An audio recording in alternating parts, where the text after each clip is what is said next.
जय श्री नारायण दोस्तों। जैसा कि आप सभी जानते हैं कि हमें जो यह शरीर मिला है और मृत्यु लोक पर हमारा जन्म हुआ है, तो मरण भी निश्चित है, ये सत्य है। जो आया है उसे जाना पड़ेगा, परंतु जाने के कई कारण होते हैं। मनुष्य अपने कर्मों के कारण ही परलोक में अपना स्थान प्राप्त कर सकता है। पापी मनुष्य का मृत्यु उपरांत किस तरह के मार्ग से उसे यमलोक तक पहुंचाया जाता है, आज हम इस अध्याय में उसका वर्णन करने जा रहे हैं। तो दोस्तों, बहुत बहुत स्वागत आपका दर्शन इंडिया चैनल पर। अगर अभी तक आपने चैनल को सब्सक्राइब नहीं किया है तो सब्सक्राइब कर लें, ताकि आगे भी आपको इन्फॉर्मेशन वाले वीडियो मिलते रहें। तो चलिए, वीडियो में ज़्यादा समय न लेते हुए हम द्वितीय अध्याय गरुड़ पुराण की ओर बढ़ते हैं।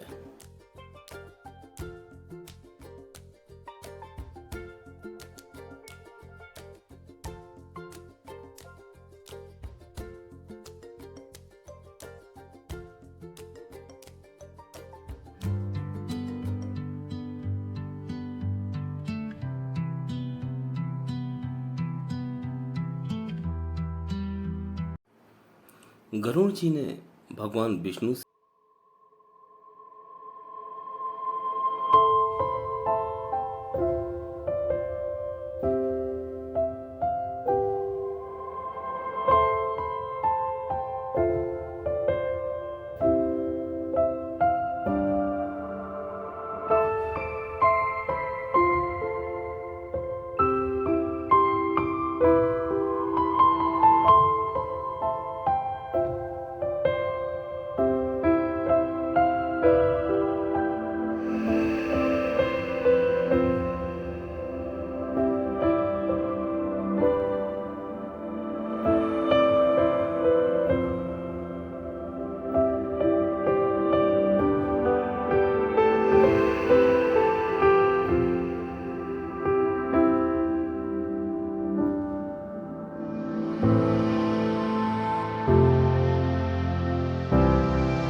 हे खगराज, उस पापी आत्मा को कहीं तांबे के समान जलती हुई पृथ्वी पर और कहीं अंगार समूह में झोंका जाता है।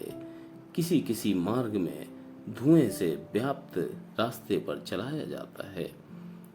आग की वर्षा, कहीं पत्थर के टुकड़ों की वर्षा, कहीं रक्त की वर्षा और कहीं गर्म जल की वर्षा होती है। कहीं पर खारे कीचड़ की वर्षा होती है, कहीं पर बड़ी घोर गुफाएं हैं। कहीं कंदरा में घुसाया जाता है जिसमें बहुत ही गहरा अंधकार है, और कहीं कहीं दुख से चढ़ने योग्य शिलाओं पर उस पापी को चढ़ाया जाता है। कहीं पीप तथा रक्त से भरे, कहीं विष्ठा से भरे कुंड हैं जिसमें रहना पड़ता है। मध्य मार्ग में एक बैतरणी नाम की घोर नदी है, जिसकी वार्ता सुनने से रोमांच हो जाता है। वह नदी 100 योजन चौड़ी है, जिसमें पीप रक्त भरा हुआ है और जिसका किनारा हड्डियों से बना हुआ है, जिसमें रक्त, मांस और पीप के कीचड़ भरे हैं, जो बड़ी गहरी है तथा बड़े दुख से पार होने योग्य है, जिसमें केस ही सेवार है और जो बड़े बड़े घड़ियालों से पूर्ण है। इसमें मांस खाने वाले सैकड़ों प्रकार के पक्षियों का निवास रहता है। हे गरुण,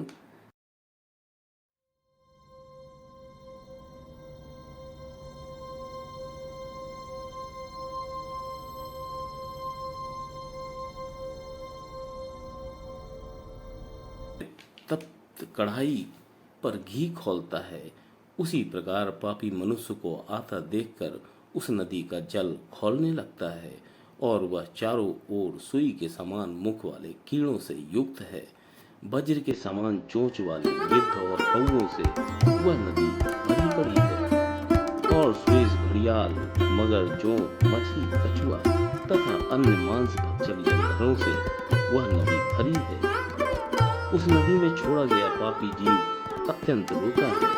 हे भाई, हे पुत्र, हे पिता आदि शब्द बारंबार पुकारता है। जब वह पापी जीव भूख प्यास से पीड़ित होता है तब उसे वही रुधिर और मांस पीने खाने को मिलता है। वह नदी रक्त, खून तथा फेन से युक्त है।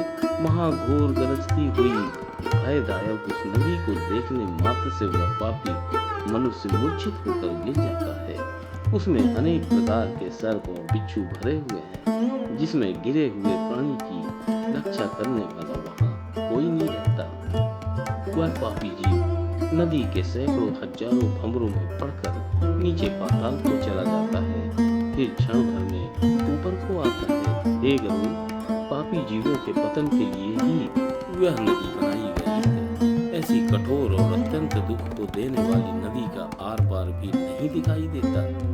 इस प्रकार यम के मार्ग में अनेक प्रकार के दुखों को भोगते हुए रोता चिल्लाता वह पापी प्राणी यमलोक को जाता है। किसी को फांसी में बांधकर, किसी को अंकुशों से खींचकर और किसी को शस्त्रों से छेदते हुए यमदूत उस पापी को यम मार्ग की ओर लेकर जाते हैं। पापी और दुखी जीव मुंह से रुधिर गिराता है, फिर उसी को खाता है, फिर अपने किए हुए कर्मों को सोचता है तथा ग्लानि करता है और अनेक प्रकार के दुखों को भोगता हुआ यमलोक हो जाता है। वह ज्ञानी यम मार्ग में जाता हुआ हे पुत्र, हे पौत्र, हे पिता ऐसा विलाप करते हुए संतप्त होता है। मन में सोचता है कि मनुष्य जीवन बड़े पुण्य से मिलता है। उसको ना गंगा स्नान किया, ना साधुओं की सेवा और ना कभी परोपकार किया। इसलिए हे देहीन, अपने किए कर्मों के फल को भोगो। पशु पक्षियों तथा मनुष्यों के हित के लिए ना निर्जल देश में जलाशय बनाया, ना तो गौ ब्राह्मणों की जीविका के लिए कुछ वृत्ति दी। इसलिए हे देहीन, अपने किए कर्मों के फल को भोगो। ना नित्य अन्नदान, ना गौओं की कभी पर्याप्त तृण आदि दिया, ना वेद शास्त्र के अर्थों पर श्रद्धा की, ना कभी पुराणों को सुना, ना तो कभी कथावाचक व्यास का पूजन किया। इसलिए हे देहीन, अपने किए कर्मों के फल को भोगो। मैंने कभी अपने स्वामी की आज्ञा का पालन नहीं किया, ना कभी बड़ों को आदर सत्कार किया तथा सेवा भी नहीं की। इसलिए ऐ शरीर, तू अपने किए कर्मों को भोग। पति की सेवा करना ही स्त्रियों का परम धर्म है। यह जानते हुए भी जिस स्त्री ने पति की सेवा नहीं की, पति के मरने पर सती भी नहीं हुई, विधवा होने पर तपस्या नहीं की, इससे हे शरीर ऐसे कर्मों की सजा को तुम भोगो। अपने किए कर्मों का फल भोगते रहो। अपने पूर्व कर्मों द्वारा अत्यंत दुखदायी नारी शरीर पाया, उससे ना तो व्रतोपास किया, ना चंद्रायण व्रत ही किया और ना नियमों के द्वारा उस शरीर को क्लेशित किया।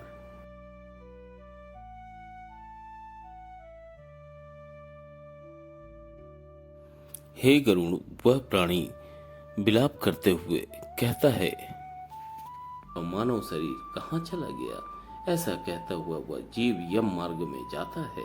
17 दिन तक वह प्रेत रूपी जीव वायु के समान चलता है। हे गरुड़, 18वें दिन वह प्रेत सौम्यपुर नामक नगर में पहुंचता है। उस सौम्यपुर नगर में महान प्रेतों के गण रहते हैं। वहां पुष्पभद्रा नाम की नदी है और वहीं अत्यंत सुखकारी और सुंदर एक बटर वृक्ष है। यमदूतों के साथ जीव वहां पर विश्राम करता है और स्त्री पुत्र आदि के सुख को स्मरण करते हुए दुखित होता है। धन नौकर मित्र स्त्री आदि की चिंता करता है।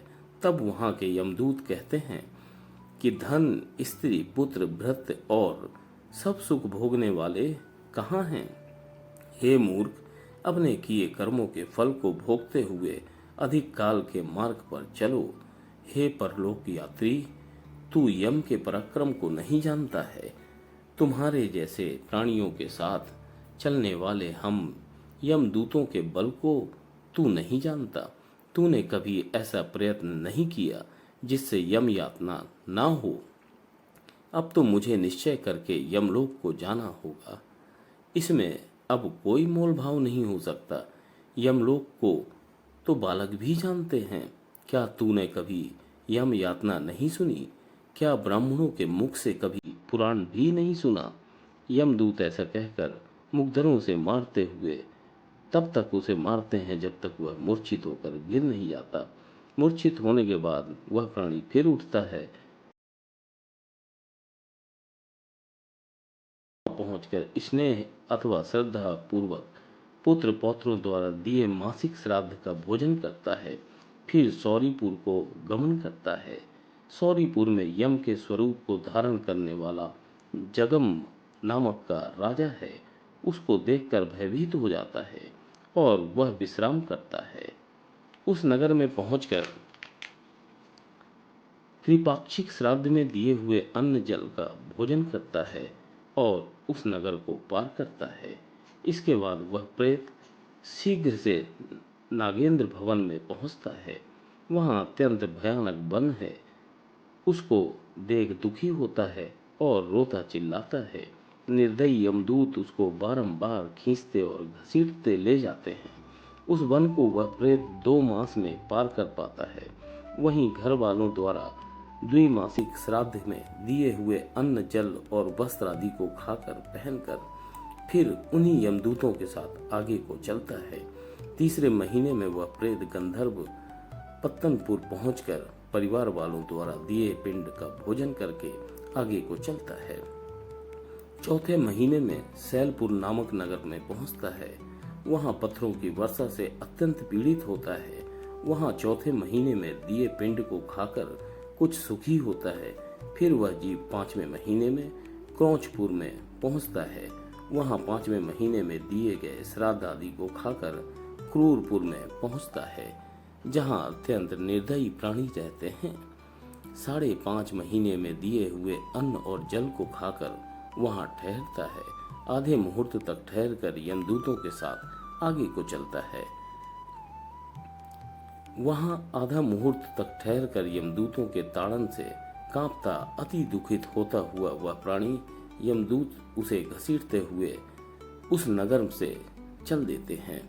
वहां से चलकर चित्र भवन नामक नगर में पहुंचता है, जहां विचित्र नाम का यमराज का छोटा भाई राज्य करता है। वहां बड़े शरीर वाले विचित्र को देखकर वह प्राणी भागना चाहता है, परंतु परवश में पड़ा रहता है।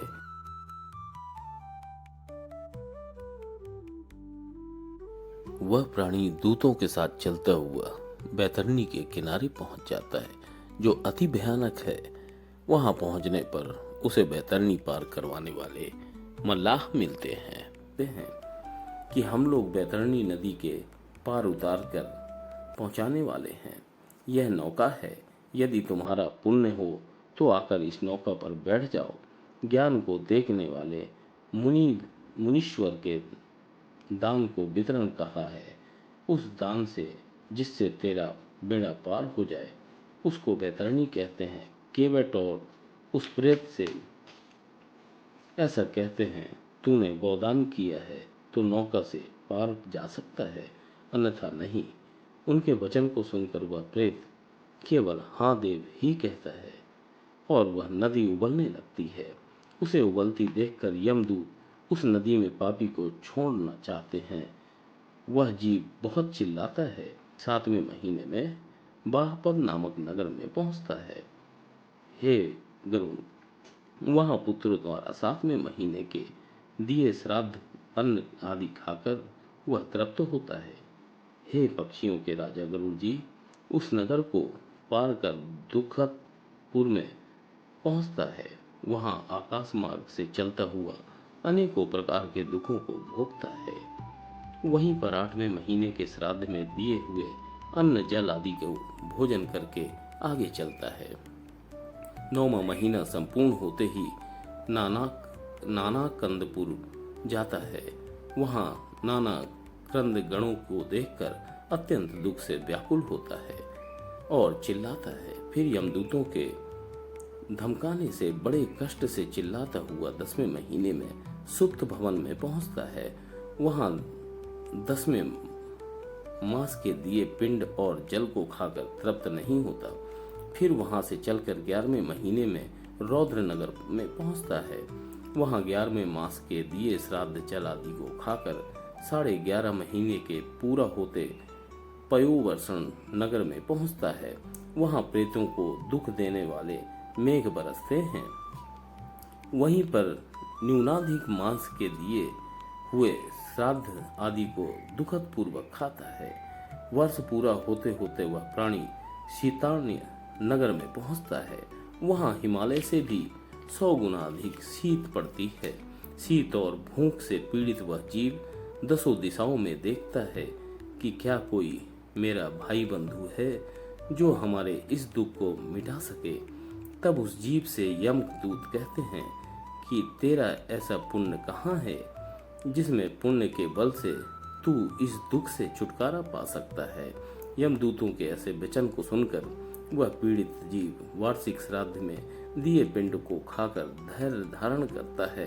वर्ष के अंत में यमलोक के समीप बहुभीतिपुर में पहुंचकर पहले के मिले हाथ भर के शरीर का त्याग करता है।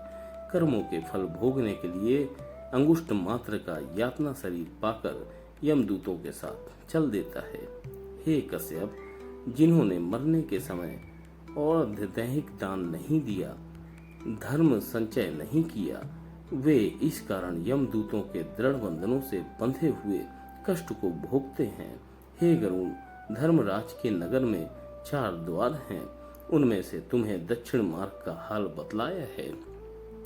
ऐसे महाघोर मार्ग में क्षुधा और प्यास से पीड़ित जैसे प्राणी जाता है और वहां जाने पर फिर क्या होता है, यह सब मैंने तुमसे कहा है। अब तुम क्या सुनना चाहते हो?